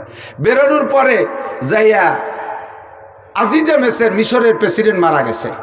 বাদশা মারা যাওয়ার পরে, বাদশা বেঁচে থাকতে ইউসুফ আলাইহিস সালামকে খাদ্যমন্ত্রী বানাইছে। বাদশা মারা যাওয়ার পরে এবার প্রেসিডেন্ট হয়েছে ইউসুফ আলাইহিস সালাম। তখন সেই জুলাইখা যে রাজপ্রাসাদে ছিল, সেখান থেকে বহিষ্কার হয়ে গেছে। উনি সব ফেলাই টেলাই থুয়ে টুয়ে সম্পদ যা হয়েছিল তাই নিয়ে বাড়ি চলে আসছে। আসার পরে নিজের বাড়ি থাকে, কিন্তু ইউসুফ আলাইহিস সালামের ভালোবাসা অন্তর থেকে মুছতে পারতেছে না, কোনোভাবেই পারে না। তো ভালোবাসা যখন মুস্তি না পারে, তখন ইউসুফ আলাইহিস সালামের সাথে একটু সাক্ষাতের একটা লোভ, সেই থেকে চেষ্টা চালাই যাচ্ছে। যেই যায়, যার সাথে দেখা হয় তাকেই বলে আমার সাথে ইউসুফরে একটু দেখা করাই দিতে পারিস। তো সর্বকালেই তো দালাল দুলুল আছে, কয় যে আপা 2000 টাকা দেন, দেখি একটা লাইন করতে পারি নাকি, 5000 টাকা দেন, একটা লাইন করতে পারি, ঘুষ করে লাগিয়ে গেছে। এই করতে করতে করতে করতে এই দালালকে টাকা দিতে দিতে বুড়ির সব শেষ, ঘর বাড়ি পর্যন্ত বেঁচে বেলাইছে ইউসুফ আলাইহিস সালামের মহব্বতে, ভালোবাসায়। লাস্টে যাইয়া রাস্তার পাশে একটা ঝুপড়ি, একটা কুড়িয়ে ঘর বানাইয়া ওই জায়গা থাকে। শুনছে যে এই রাস্তা দিয়ে ইউসুফ যায়, তো যখন যায় সেই সময় একটু বেরোয় দেখবো। আর ওই যে মূর্তি, এখনো মূর্তি পূজারি, ওই মূর্তিরে ডেলি পুজো করে, সেবা দেখো। মূর্তি ভগবান ভগবান লাত উজ্জামানাত বল, সরস্বতী দুর্গা কালী শ্রী লক্ষ্মী ইত্যাদি কইয়া, তুই একটু আমার ইসুফের সাথে একটু দেখা করাই দে, তাহলে তোরে সামনেতে আরো বেশি বেশি পুজো করবো। ওর বাবারও ক্ষমতা আছে নাকি? কিছুই পারে না। আর ইউসুফ আলাইহিস সালামের যে ঘোড়াটায় চড়তেন, ওই ঘোড়াটা ছিল আমার মনে হয় বাংলাদেশি নেতাকে গাড়ি দিয়ে বানাইছে নাকি, না নেতারাও ওই ঘোড়া দিয়ে বানাইছে। এই ঘোড়ায় পিঠে ইউসুফ আলাইহিস সালাম বসার পরে, উনি বসার পরে, আগে না, আগেও না পরেও না, উনি বসার পরে এরপরে নাক দিয়ে একটা শব্দ বেরোইতো, ওই যে সাইরেন, গাড়ির সাইরেন শব্দ না, এইরকম একটা শব্দ যা 3 মাইল দূরিতে শোনা যেত। তো ইউসুফ আলাইহিস সালাম তখন তো বিবাহ শাদী করছে, সংসার হয়ে গেছে, রাজা হয়ে গেছে। রাস্তা দিয়ে যখন যাইতো, তখন রাস্তার মানুষ ওনার ওই ঘোড়ার নাকের আওয়াজ শুনে টের পাইতো যে রাজা আসতেছে। হাজার হাজার মানুষ রাস্তায় এসে দাঁড়াতো, খালি ওনার এক নজর দেখিয়ে তৃপ্তি নেওয়ার জন্য। তো জুলাইখা সেই খবর পেয়ে রাস্তার পাশে বাড়ি বানাইয়া ইউসুফরে দেখবে, কিন্তু মানুষের ভিড়ির ঠেলায় পারে না। ডেলি ওই দেবতারে পুজো রেখে, তুই একটু চেষ্টা কর। আজকে শেষ দোয়া করে বসে, আজকে যদি তুই আমার ব্যবস্থা না করবি, তাহলে তোর একদিন আর আমার 2 দিন, তোরে আমি দেখাই ছাড়িয়ে দেবো। আজকে পুজো পাঠবো না, যাতায়াত করে টরে রাস্তায় গেছে, কয় যে 2-3 মিনিট আগে চলে গেছে। আইসে ওই দৈরে ঠ্যাং দৈরিয়ে দোমা আষাঢ়, পাথরের তো ভাঙ্গে নেই, টুয়ে দিছে। তারপর ভগবানের তো একেবারে বেশি মারা যায় না। পরের দিনে ভগবানরে বাদ দিয়ে আলাদা কায়দায় পাক্কা ইমান তৈরি করিয়ে অজু বানাইয়া সিজদা দিয়ে বলতেছে, রব্বে কারিম, ইউসুফের রব তুমি। উনার রব তা তো উনি জানে না এখনো। তুমি ইউসুফের রব, তোমার কাছে প্রার্থনা, রব তুমি আমাকে ইউসুফের সাথে দেখা করাই দাও। কান্নাকাটি করে রাস্তায় গেছে। যাওয়ার সাথে সাথেই দেয় যে ইউসুফ আলাইহিস সালাম সবে মাত্র আসছে, উনিও গেছে আর ইউসুফ আলাইহিস সালাম আসছে, হাত ছানি দিয়েছে। তখন জুলাইখার চেহারা টেহারা কিচ্ছু নাই, চিনার মতো কোনো রং নাই, চোখের পুতুলি উপর দিয়ে ঝুলে চোখ বন্ধ হয়ে গেছে, অন্ধ হয়ে গেছে, দেখে না, চামড়া ঝুলে গেছে, গলার চামড়া গরুর গলকম্বলের মতো ঝুলে গেছে, কিচ্ছু নাই, কুজো হয়ে গেছে। ওই অবস্থায় বুড়ো মানুষ হাত ছানি দিয়েছে, দাঁড়ান রাজা মহারাজ একটু দাঁড়ান। ইউসুফ আলাইহিস সালাম ঘোড়াকে দাঁড় করে দাঁড়াইছে, নামার পরে দাঁড়ার বলছে একটু নামবেন? জি নামছি। নবী তো না তো উম্মত, কি খবর, কি ব্যাপার, আপনি কি ইউসুফ? বলে জি। আপনি আজিজের মিসরের বাড়ি ছিলেন যে ইউসুফ, সেই ইউসুফ? জুলাইখাকে দেখে ইউসুফ আলাইহিস সালাম চিনতে পারতেছে না, এর কিছুই নাই, সেই রং তামাশা কোনটা নাই চিনতে, আর ছিঁড়া ভাঙ্গা কাপড় দিয়ে চিনারও কায়দা নাই। তোমরা জি আমি সেই ইউসুফ, আমি তৎকালীন খাদ্যমন্ত্রী ছিলাম, পরে আজিজে মেসের মারা যাওয়ার পরে মিশরের বাদশা বানাইছে আমাকে আল্লাহ তাআলা, তা আপনাকেই আমি খুঁজতেছি, আপনি যদি সেই ইউসুফ হন তাহলে তো আপনি নবীও? বলে জি। তার নবী হলে তার দোয়া আল্লাহ কবুল করে, আপনি কি আমার জন্য 2টা দোয়া করবেন? আমার 3টে দাবি আপনার কাছে, 3টে দাবি কি আপনি পূরণ করবেন? তো বললেন যে যদি পূরণ করার মতো হয় করবো। বলেন, কাজে বেশি খারাপ কিছু না। 1 নম্বর দাবি হলো, আপনি যদি আল্লাহর কাছে দোয়া করেন আল্লাহ আমার চোখ দুটি ভালো করে দিত, আমি তাহলে এটা আপনার চেহারাটা পরাণ বইয়ে দেখতাম। তো আপনি কি সেই ইউসুফ কিনা, আপনাকে একটু আমার ভালো করে চিনিয়ে দেখার শখ। তো ইউসুফ আলাইহিস সালাম দোয়া করলেন, আল্লাহ মহিলাটার চোখ ভালো করে দাও, সাথে সাথে চোখ ভালো হয়ে গেছে, চোখ খুলে গেছে, আন্দাজ যে হ্যাঁ সেই ইউসুফই ঠিক আছে। যখন ইউসুফ ঠিক আছে, এখন দোয়া করতে বলতেছে, বলেন আর একটা কি কাকি, তাড়াতাড়ি করেন। ওই যে আর একটা হলো, আপনি আমার দোয়া করেন আল্লাহর কাছে, আল্লাহ যেন আমাকে 16 বছরের যুবতীর মতো দেহ বানায় দেয়। তো ইউসুফ আলাইহিস সালাম চিন্তা হলো যে আমার একটা উম্মত, সে যদি 16 বছরের যুবতী হতে চায় তো অসুবিধে কি, যে দোয়া দেই, আল্লাহ তুমি এই মহিলার যুবতী বানাই দাও। যখনই দোয়া করছে সঙ্গে সঙ্গে দোয়া কবুল হয়ে গেছে, আর জুলাইখা বুড়ির থেকে সেই জুলাইখা হয়ে গেছে। এখন যখন 16 বছরের যুবতী দেয় যে সেই জুলেখা, ইউসুফ আলাইহিস সালাম হতভম্ব হয়েছে, ও আল্লাহ একইটা, যার জ্বালায় যার হয়েছে এত কিছু হয়ে গেল, এদিকে সেই জুলেখা। এখন উনি লজ্জায় মাথা নিচু হয়ে গেছে, কিন্তু অবস্থা তো হয়েই গেছে, এখন তার প্রতিবারটা ফিরে বুড়ি বানাই দাও। এখন 3 নম্বর প্রশ্ন, বলেন তাড়াতাড়ি বলেন 3 নম্বরটা কি?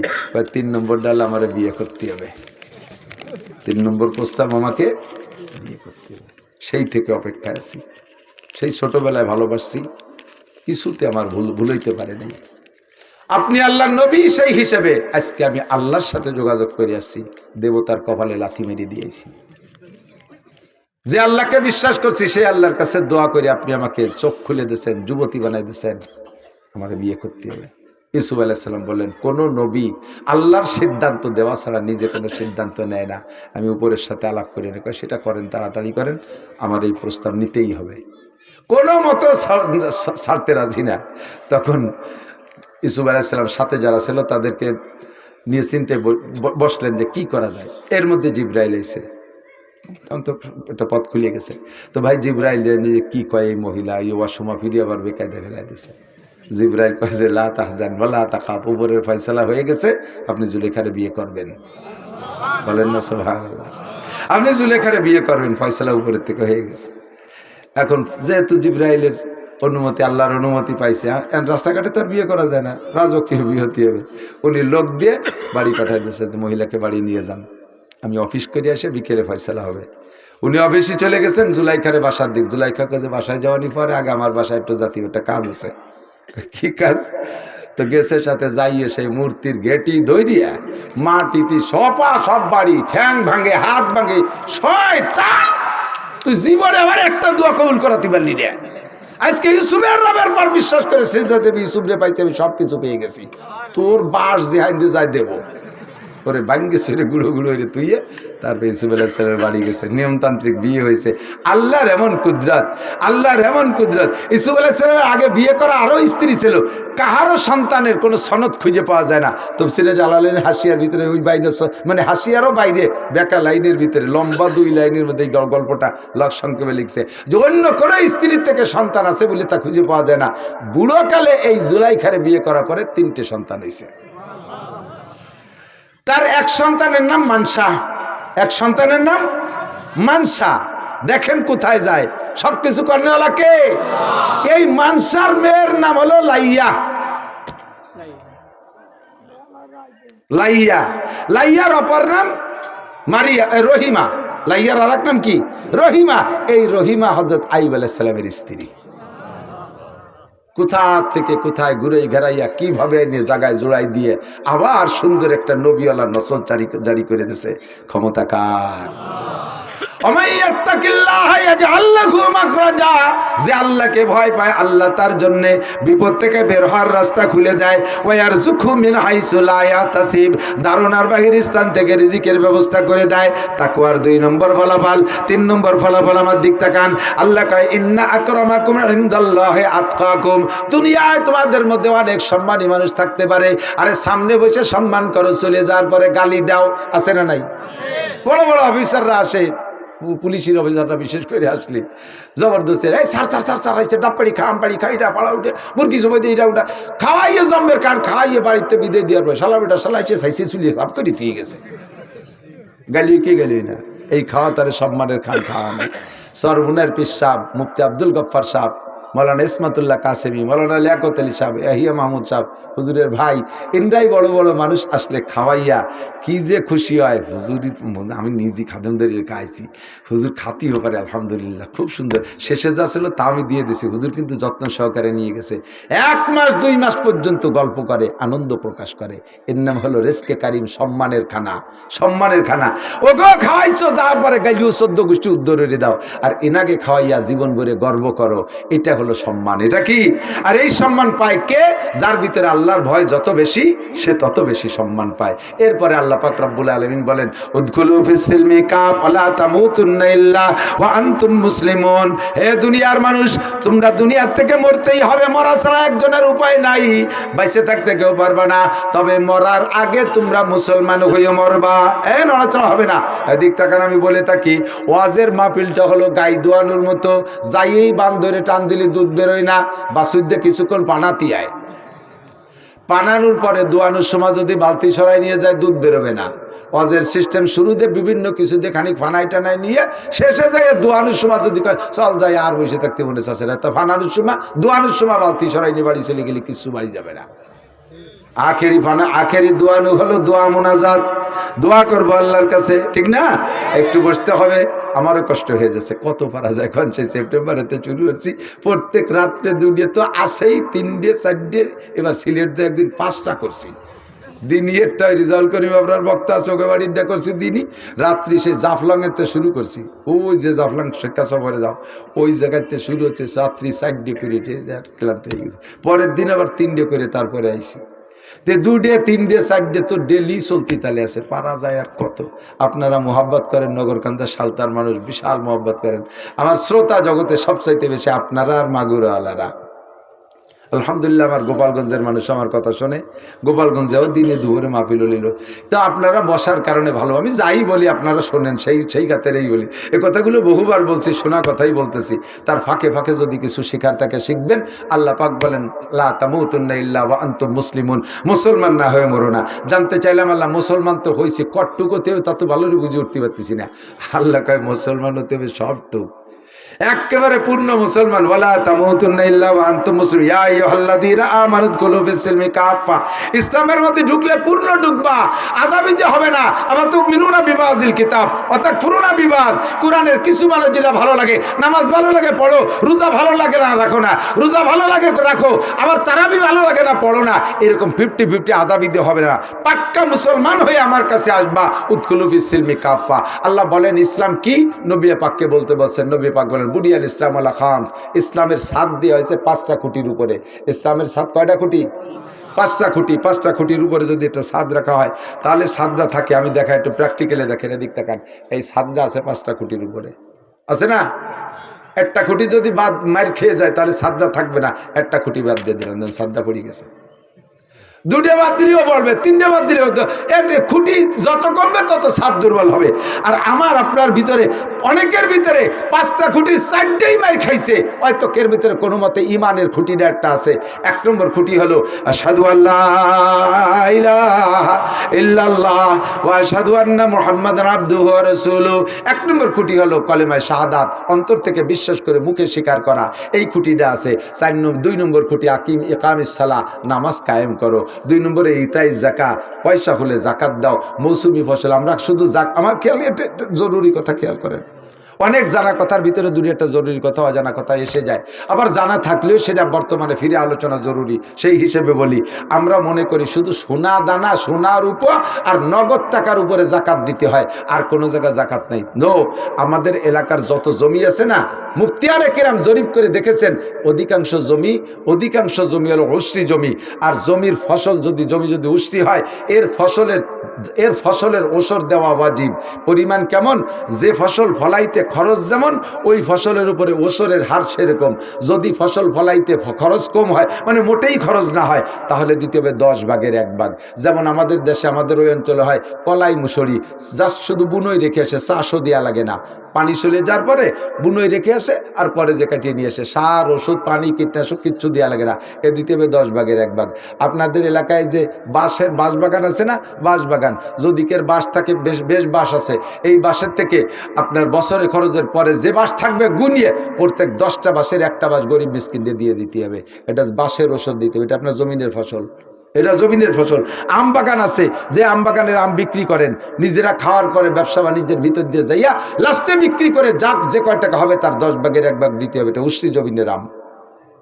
আর বাঁশ 10টা 1টা দিতে হবে। অথচ বাঁশ যদি হুজুররা সাথে যায়, বাঁশ তো ভালো বাঁশ দেয় না, আহিয়ালা বাঁশ দেয়। যে হাইন্দে যায় সে হিন্দে দেয়। আর যদি হুজুরকে সাথে জ্ঞান যাবে, আমাকে ওই পাশে এবার দিচ্ছে হুজুরকে আহিয়ালা বাঁশ। কারণ আমরা হুজুর রাতে হুজুর, আর সব পাবলিক এলো আমলিগ, পাবলিক সব আমলিগ। আমাকে এলাকার বিরাইতে ডাকলে নৌকো শোনা যায়, এত আমলিগের আমলিগ। আমরা এবার বাঁশ কাটতে গেলে আমাকে আহিয়ালা বাঁশ দেয়। কিন্তু বাঁশ আমরা পাবো। পেঁয়াজ, আপনাদের পেঁয়াজের পিছনে খরচ কেমন জানি না। মধ্যম খরচ হইলে 20 ভাগের 1 ভাগ, বেশি খরচ হইলে 40 ভাগের 1 ভাগ। পাটের পিছনে পরিশ্রম বেশি, পানিপুরি নাই, দূরে নিয়ে দেওয়া লাগে। 40 ভাগের 1 ভাগ দিতে হবে। এই 40 ভাগের 1 ভাগ দেওয়ার আগ পর্যন্ত কালেকশন আসে যারা, তাদের সাথে চোখ রাঙ্গানি করতে পারবেন না। যদি করেন, আল্লাহ তাআলা আগামীবার দেখায় ছেড়ে দেবে। এবার পেঁয়াজ কালেকশনে গেছে, যত কাটা পেঁয়াজ, ছোট পেঁয়াজ, ফুটো পেঁয়াজ তাই দিয়েছেন। আল্লাহ পাক কয় যে, মৌলবীরা তোরা রাগ করিস না, যা দেশে নিয়ে আমি আগামীবার দেখাই দেবানি। বড়া পেঁয়াজের খ্যাত পাইকে গেছে, এত বড় বড় পেঁয়াজ, 3 দিন 3 রাত ধুমসা বৃষ্টিতে পচায় জায়গায় শেষ। আল্লাহ বুঝলো না, এই সময় আল্লাহ বুঝলো না। আল্লাহ আমি তো গত বছরতে বুঝতে এই বলতে আইছি, পচা পেঁয়াজ কাটা পেঁয়াজ দিলি কিরমটা, তাই বুঝানোর জন্য বৃষ্টিতে ডুবই দিছি। দেখ খেলা কারে কয়। দান কালেকশনে গেলে চিটিয়ে দান, আগাইলে দান, মাটিয়ে দান, খেড়িয়ে দান, এই দেবে হুজুরকে, কর করিয়ে দান দেবে না। মৌলবীরা তো যদিও নিজেরা না খায়, মাদ্রাসার জন্য আছে, ভালো তা দিলি খুশি হয়, বেশি দিলি খুশি হয়। বতি কষ্ট হলে ওই কষ্ট মনে হয় না, বেশি দিলি ছাত্ররা খুশি হয়। আর ওই যে 1 পোয়া ঈশ্বর গাড়ি ওইটা দিন বইরে গ্রাম বইরে ঘুরি বেড়াতে বাড়ি বিরক্ত লাগে। যে বাড়ি যাবো বস্তা ভরে যাবো, ধম করে থুয়ে আসবো, আবার নেবো, আবার কষ্ট হলে এটা মজা আছে। তো 4টে সিটে দান, আগাইলে দান দেশে কয় হুজুর আমার ভালো লাগতেছে না, আর কালেকশন করতে মনে আছে। আল্লাহ কেন না শোনা, একটু ঘুরে এসো। এই যদ্দূর ঘুরবা অদ্দূরের মধ্যে আগামীবার খেলা হবে। যে বাড়ি গেছে সে বাড়ি সিটে আগাইলে মাইটে খেড়িয়ে দিছে। আল্লাহ একেবারে পুরো শখ ধরিয়ে, ডাঙ্গা ধরিয়ে আগামী বছর পাকা ধানের ভিতরে ঝড় দিয়ে, শিল বর্ষণ দিয়ে সব জায়গায় শেষ করে দিছে। ধানের ফুল যখন বেরোইছে, ওই সময় হালকা একটা বাতাস দিয়ে দিয়েছে, ফুল ঝরে গেছে, সব ধান ছিটিয়ে পড়ে গেছে। যে বুঝতে হবে 50 মন, সেই ক্ষেত্রে হয়েছে মাত্র 5 মন, 45 মন হয়েছে সিটিয়ে। আল্লাহ বুঝলো না। বেড়া ক্ষেত্রে 30,000 টানছিলাম, তা দিবানি খুঁজে কাটতে। আল্লাহ কয়, গত বছর আমার ছাত্রকে চিঠিয়ে দাম দিয়েছি, ওকে ওইরকম ট্যাক্স হলো, তাই বুঝানোর জন্য তোরে দিছি। এই জন্য জমিনের ফসলের ওসর যতক্ষণ পর্যন্ত আপনি পারসেন্ট বিলুপ না করে পারবেন, অতক্ষণ পর্যন্ত বিরক্ত হবেন না। আরে ভাই এদিক তাকান, পেঁয়াজ লাগাইছেন আপনারা, দোয়া কিন্তু আপনারা করেন না। আপনারা বসে রয়েছেন যে এবার হবে, এটা হবে, সেটা হবে, ওটা হবে, এই আশা করে বসে রয়েছে যে এবার পেঁয়াজ বেছে নিজে বিয়ে করবো, ছেলেরে বিয়ে দেবো, বউরে বিয়ে দেবো, এত ফিলান প্রোগ্রাম। কিন্তু দোয়া করে এই মৌলবীরা, আল্লাহ দেশের পেঁয়াজ করে যেন হয়, আল্লাহ দেশের পেঁয়াজ করে যেন। আল্লাহকে তোমাকে কয় কাঠা আছে? আমাকে তো একটু নেই। তা পরের গুড় পেঁয়াজের দোয়া রিস্কা, ওকে যদি হয় তাহলে আমরা এক মুঠ পাবানি। পরের গোয়ালির কালা আড়িয়ে দেখি আমি দড়ি পাকাই। আপনাদের ক্ষেতের ফসলের জন্য আমরা দোয়া করি। আমার সুলতান সেই মাদ্রাসার সিলিংয়ে আইজও আপনাদের এই নগরকান্দার পেঁয়াজ আছে, গত বছরের পেঁয়াজ 100 মন পাইছিলাম আলহামদুলিল্লাহ। ওই সোহাগ চেয়ারম্যান আছে না, 8 ঘর, সোহাগ চেয়ারম্যানকে মসজিদের থেকে 50 মণ, আর বাহিদ্দে মৌলানা শফিককে মসজিদের থেকে পাইছি 50 মণ। 2 মসজিদে 2 শুক্রবার আইসে নামাজ পড়তে, আইসে কলাম জন মুখ খান্না খুনতান ফেলাই দিলি তো একটু কাটে দিলাম, ফেলাইয়া 50-50 100 মণ হয়ে গেছে। 50 মণ বেঁচে টাকা দিছি মাদ্রাসায়, 50 মণ সিলিংয়ে তুই দিছি, সারা বছর খাইছি। আমরা কি পরিমাণ দোয়া আপনাদের পেঁয়াজের জন্য করি জানেন? তা তো জানেন না। খুব দোয়া করি আল্লাহ ধানের ক্ষেত্রে ধান দিক, পেঁয়াজের ক্ষেত্রে পেঁয়াজ দিক, সব দোয়া উলামায়ে কিরাম করে। কিন্তু সেই মৌলবীকে নামে যত অভিযোগ, যত দোষ নন্দঘোষ, মৌলবীরা দেশটা খালো। কি খালো? কৃষি খালো, সব তার দাম হুজুররা বাড়াইছে, কাপড়ের দাম বাড়াইছে হুজুররা, লুঙ্গির দাম বাড়াইছে হুজুররা, তা প্যান্টের দাম বাড়াইছে কিনা? প্যান্ট তো কোনো হুজুর পড়ে না। বিড়ির দাম বাড়াইছে কিনা? সেদিনকে ধুমসে এক বাড়ানো দিচ্ছে সিগারেটের দাম। এখন সিগারেট খাওয়া কমিয়ে গেছে। আমি যে আল্লাহরে যে কি খুশি হয়েছি যে আল্লাহ ইউনূস সরকারের পর আর কিছু নইলে সিগারেটের দাম বাড়ানোতে আমি দারুণ খুশি হয়ে গেছি। বহুত সিগারেট কমিয়ে গেছে খাওয়া। কতক্ষণ এগুলো কোন হুজুর বাড়াইলো? অনার্থক দোষারোপ না করিয়া মাদ্রাসায় ফসল দেবেন, মৌসুমি ফসল, এগুলো ওসর দেবেন। আল্লাহ পাকের কাছে আল্লাহ পাক রব্বুল আলামিন খুশি হয়ে আপনার ফলন বাড়ায় দেবে। সবাই বলেন আমিন। সামনে রমজান মাস, রোজা রাখবেন তো? আকিমিস সালাত, কালিমা শাহাদাতের পরে ইসলামের 2 নম্বর খুঁটি নামাজ, 3 নম্বর খুঁটি রোজা, যাকাত, 4 নম্বর খুঁটি রোজা, 5 নম্বর খুঁটি হজ। 5টা খুঁটিকে আমরা ঠিক রাখবো তো ইসলামের মধ্যে পূর্ণ দাখিল হয়ে গেল। রমজানে রোজা রাখবেন তো? রোজার ভিতরে একটা পজিটিভ একটা নেগেটিভ বলে আমি শেষ করে দেবো। পজিটিভ হলো রমজানে যারা রোজা রাখে ইমানের সাথে সওয়াবের আশায়, আর তারাবির নামাজ সহ 5 ওয়াক্ত নামাজ পড়ে, ওই লোকটা পুরুষ হলে ঈদের নামাজ পড়বে তো, আর মহিলাও তো পড়বে না। তবে ঈদুল ফিতরের দিন সকালবেলা এই জাতীয় রোজাদারদের জীবনে সব গুনাহ আল্লাহ মাফ করে দেয়। একটা গুনাহ থাকে না, একটা গুনাহ থাকে না, ফ্রেশ সাফ। আসসালাওয়াতুল খামস, 5 ওয়াক্ত নামাজ গুনাহ মাফের জন্য 1 নম্বর ফিল্টার। ওয়াল জুমআতু ইলাল জুমআ, গত জুমায় নামাজ পড়ছেন, আগামী জুমায় নামাজ পড়েন, 2 জুমার মাঝখানে 6 দিনের গুনাহ। ও রমাদান ইলা রমাদান, গত রমজানে রোজা রাখছেন, আগামী রমজানে রোজা রাখবেন। এই 3 প্রকারের ইবাদত করার পরে ঈদুল ফিতরের দিন বান্দার আমলনামায় কোনো গুনাহ থাকে না। এ হলো পজিটিভ। নেগেটিভ কি? হুজুর বলেন কাম্মিন সাইমিন লাইসা মিন সিয়ামি ইল্লা জামা, হাজার হাজার রোজাদারের রোজায় শুধু ভূতের উপোস পিপাসার কষ্ট ছাড়া কোনো ফায়দা হয় না, তাদের কোনো নেকি হয় না। তারা কারা? ইয়াসুমুন ওয়ালা ইউসাল্লুন, রোজা ঠিক রাখে কিন্তু নামাজ পড়ে না। গলা সমান ইফতার খাইয়ে জাগায় পাট হয়ে গড়ই পড়ছে, চল নামাজ পড়েছি, আজান দিছে, কয় কথা কেউ না, রোজা ছিলাম। ওর সাথে কথাই কয় না, রোজা ছিলাম। খাইয়ে দিয়ে শুয়ে রয়েছে, তারাবির ইশারা জান যে ওর তাড়াতাড়ি পরিস্থিতি তারাবি ভর্তি হবে, কথা কই না, রোজা ছিলাম, কালকে আবার রোজা থাকতে হবে না, আজকেরটা ছিল আর কালকে থাকবে, এই জন্য তারাবি পড়বে না। তোমার রোজা ভূতির উপর ছাড়া 1 পয়সারও লাভ নাই। রোজা ঠিক রাখে কিন্তু হালাল হারাম তো মিস করে খায় না, যা পায় এক দার্সে গিলতি তালে থাকে। সুদের টাকা সেহরি, ঘুষির টাকার ইফতারি। সুবহানাল্লাহ, আছে না নাই? 30,000 টাকা বেতন পায়, ডেলি ইফতারিতে খরচ করে 2,000 টাকা। এই টাকা পাও কোন জায়গা? মাসে 60,000 টাকার ইফতারি খালি, এ টাকাটা আসলে করে দেয়, বেতন তো পাইছে 30,000। কয় রাস্তায় দাঁড়ায় ট্রাকের সাথে একটু মুসাফা টুসাফা করি, সেভাবে আল্লাহ দেয়। পিসাবরা মুরিদদের সাথে মুসাফা করে, আর ওরা ট্রাকের সাথে মুসাফা। এই মুসাফা করা টাকা দিয়ে রোজার যে কয়টারে রাখাইছে সব বাতিল। তুই তো রোজা থাকতি না, আজকে যে রোজা কয় চেয়ারম্যানের বাড়ি ইফতারির দাওয়াত, চেয়ারম্যানের বাড়ি ইফতারির দাওয়াত, মোটা খাবার, রোজা নাতে কি রে যায়, সেই জন্য রোজা রয়েছি। কালকেও ছিলাম না, আগামীকাল থাকবো না। মাঝে মাঝে যেদিন ইফতারির দাওয়াত সেই দিন রোজা থাকে, ধুলাই হবে। এই সমস্ত রোজা না, ইমানের সাথে সওয়াবের আশায় রোজা রাখবো তো। দিন তো মোটামুটি ছোট, আবহাওয়া মোটামুটি শান্ত আছে, আরো ধীরে ধীরে শীতের দিক আসবে। এখন থেকে আমরা পাক্কা প্রতিজ্ঞা করি, আর একটা রোজাও ছাড়বো। আল্লাহ তাআলা সবাইকে তৌফিক দান করেন। আর মহিলা মাদ্রাসার বিষয়টা হুজুরও বলছে, আমিও বলি, আমি মহিলা মাদ্রাসার খুব একটা পক্ষে ছিলাম না। নানান ফিতনার সম্মুখীন হতে হয়, বহুত কঠিন ব্যাপার।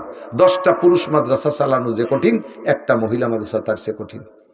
পুরুষ মাদ্রাসায় ছেলেদেরকে বাবরচিও পুরুষ রান্নাবান্না করে দেয়, ওরা তো ছেলেরা রান্নাবান্না বান্না যা দেয় তাই বিসমিল্লাহ কইয়া খাইয়া আলহামদুলিল্লাহ কই উঠে যায়। আর মহিলারা তো বাবরচির জাতি, ওগে মোটে রান দিয়ে খাওয়াইয়া খুশি আর কায়দা নেই। বিশ্ববিখ্যাত বাবরচি রান্না করে দেব, নূর হই নেই ভ্যান হই নেই কি রাঁধছে, এই যে ভেস কি তার দেখতে মোটে বেতনির মতো জ্বলি ওঠে। এগিয়ে মোটে খুশি রাখা যায় না। আর যদি আবাসিক হয়, আবাসিক অনাবাসিক 100 ছাত্রী যদি দেয়, একটা মাইও নিজের 2 হ্যান্ড স্যান্ডেল পাই দেবে না। এর এক কান ওর এক কান, এর এক কান ওর এক কান, নিজের জামা আর একজনের পায়জামা। গোছাতি গোছাতি হুজুরকে মাথা চুলতায় না। হুজুরকে বউকে খালাম্মা, খালাম্মারা আম্মা হয়ে যায়। এত জ্বালা এগে পালিয়ে ভুষে রাহা ভারী কঠিন। তাই যে খুলছে, খোলার পক্ষে সমর্থন দিছি। একদিক তাকাইয়া সেটা হলো, ওরা তো জামাতে নামাজ পড়বে না, মহিলারা নিজেরাও ইমামতি করে জামাতে পড়বে না, মসজিদেও যেতে পারবে না। কিন্তু কেরাত অশুদ্ধর কারণে তো নামাজ বাতিল। আর কেরাত শুদ্ধ করার বিকল্প কোনো ব্যবস্থা নাই, নিয়মিত মাদ্রাসায় পড়া ছাড়া। এই গ্রাম্য যে মসজিদেরই মক্তব না, ওতে কিচ্ছু হয় না, ও আনাকু উনকু ওইরে শেষ করিয়ে দেয়। আর ইমাম সাহেবের বেতন হলো 4000 টাকা, ও তো ভালোই পড়ালি, বড় পড়তা পড়ে কি 6-7 মুষ্টি চাল আর 4000 টাকা। 60-70 জন মাইয়ে আইছে, ছেলে আইছে, একে কীভাবে পড়াবে? ওই ভয়তে এরকম জিম ধরে থাকে, নালাতি নালাতি হুজুর ওই মধ্যে ঘুমোর। আর ওরা কোনো না, হুজুর আমার সেবারা ওইরা মুইতে দিছে, আর কানের মধ্যে শ্যাম দিছে, ছুটি ছুটি ছুটি ছুটি। 6-7 বছর ঘুরিয়ে হয়ে গেল করেছি, ওদের কিচ্ছু হয় না। আমি পড়াইছি তো, বক্তব্যের ড্রাইভারি করছি বহুদিন। কাজেই মেয়েদের শুদ্ধ করে কোরআন শরীফ পড়া, শরীয়তের মাসালা জানার জন্য মাদ্রাসায় পড়ার বিকল্প নাই। শুধু ছোট মেয়ে না, আমার এলাকার, আপনাদের এলাকার বয়স্কা মেয়েদেরকেও দেবেন, বয়স্কা মেয়েদেরকেও পড়ানো হয় এখানে। মেয়েদের বড় ছোট কোনো ভেদাভেদ নাই, দেবেন ওখান থেকে শুদ্ধ করে কোরআন শরীফ। আলহামদুলিল্লাহ এখন ফল খুব ভালো পাচ্ছি। হাজার হাজার মেয়ে মহিলারা এই বুড়োকালে কোরআন শরীফ পড়া সুন্দর করে শিখে গেছে। এটা একটা বিরাট খেদমত, এই জন্য সমর্থন করি। তবে পালা ভারী কঠিন বললাম না, 3 গোষ্ঠীর কোনো সিজন না উঠলি কোথাও যাওয়ার কায়দা নাই। 3 জনের, একজন হলো তাল গাছ কাটা গাছি, 3 বেলা গাছে উঠা লাগে, 1 বেলা জট না টানলি ফিরে বেলায় রস থাকে না। ও সিজন উঠার আগে শ্বশুর মূল্য যাওয়ার কায়দা নেই। আর ওটা হলো পোলট্রির ফার্ম করে যারা, ওকে চিল্লি উঠার আগে যাওয়ার কায়দা নেই কোনো জায়গা। যদি কোনো জায়গা 2 রাতে এসে দেয় বাট ফুলু অ্যান্থ্রাক্স, তারপরে শিয়াল মিয়েলে মারি দড়িয়ে শরীর সর্বনাশ করে গেছে। এই চিল্লি উঠার আগে কোথাও যাওয়ার কায়দা। আর এই মহিলা মাদ্রাসা তুইও হুজুরি কোনো জায়গা যাওয়ার কায়দা নেই। পোলট্রির ফার্মের পাশে তো বাগাইনি 4 পাইয়ে শিয়াল করে, ওরা তোর গাঁজা বা খায় না।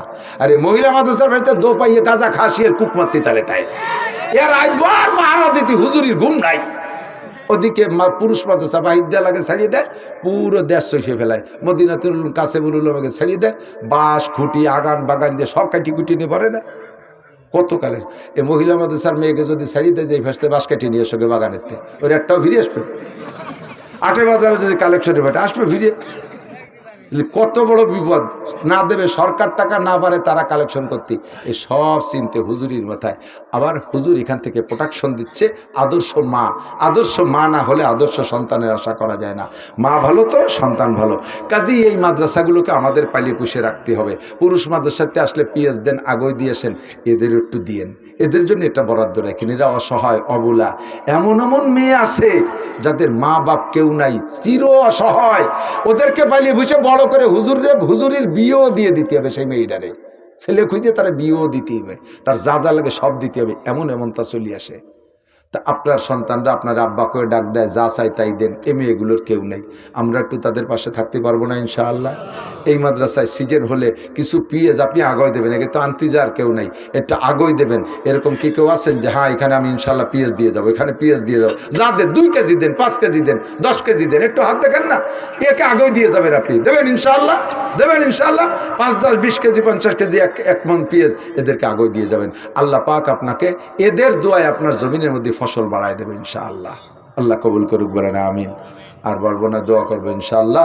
সুবহানাল্লাহি বিহামদি, সুবহানাল্লাহিল আযীম, সুবহানাকাল্লাহুম্মা বিহামদিকা আশহাদু আল্লা ইলাহা ইল্লা আনতা আস্তাগফিরুকা ওয়া আতুবু ইলাইক। দোয়া করবেন।